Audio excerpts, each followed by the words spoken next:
Kuya, si Dolores. Pinuntahan. Nagpaalam sa akin. Bakit? Kasi papatikin ko sana tong kari-karing gulay na niluto ko. At syempre para matikman mo na rin. Kasi alam ko naman paborito mo yan, kaya pinagluto kita. Busog na ako. Tsaka hindi ko na paborito yan.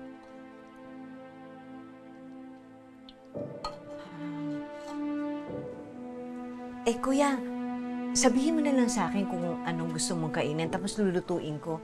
Kasi namimiss ko yung dati, yung buhay pa si nanay at tatay, tapos pinagluluto ko kayong lahat. Anong kadramahan na naman to, Alma? Tapos na yun. Hindi natin may babalik ang nakaraan. Tsaka huwag ka nang umasa na magkakabati pa tayo.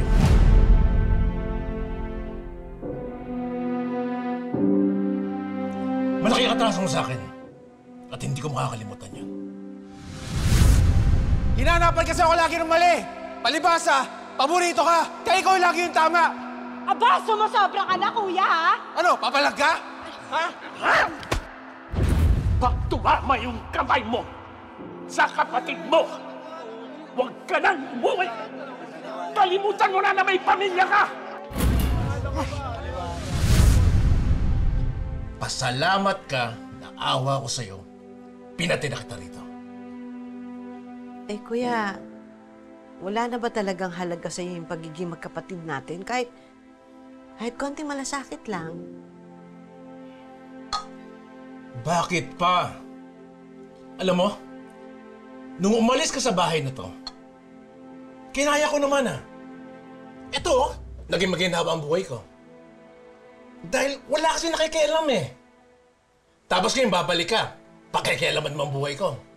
Pati si Dolores, binabantayan mo, inaaway mo. Kuya, hindi naman. Makinig ka naman sa akin. Tumatahimik na nga lang ako kung minsan kahit na inaalipusta niya ako at saka minamatakot. Kaya lang naman minsan, syempre tao lang ako, nasasaktan ako, kaya napagsasabihan ko siya. Wala kang karapatang gawin yun.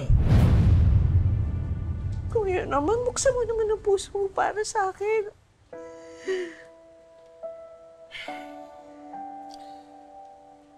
Si Dolores lang ang babae sa buhay ko. Mahal ko siya. Tanggap ko kung ano siya at tanggap niya ako. Siya lang ang tumanggap ng mga pagkukulang ko na hindi mo nagawa noon. Dahil akala mo, ikaw ang magaling, ikaw lang ang ulirang anak. Kuya, patawarin mo ako sa lahat ng mga pagkakamali ko. Baka pwedeng magsimula tayo ulit. Sige naman, Kuya. Alma, hindi kita kailangan sa buhay ko. Nandiyan si Dolores. Siya lang, sapat na sa akin.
sabihin na hindi ka na sana pakasyak sa mga kamay ko.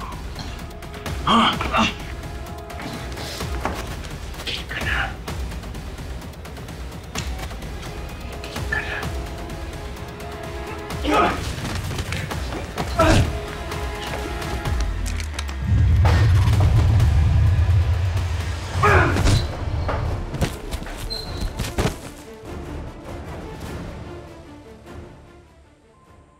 Cargo!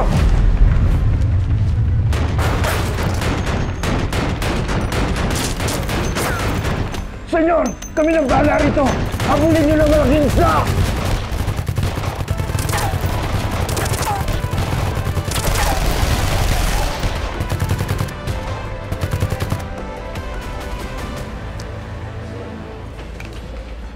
Oh, bakit ngayon na kayo? Bakit hotel?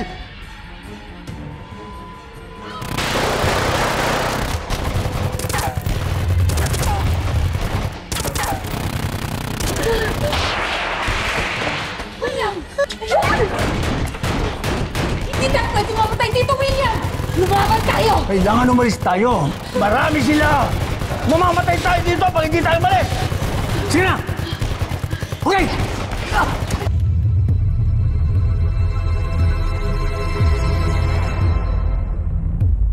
Bane!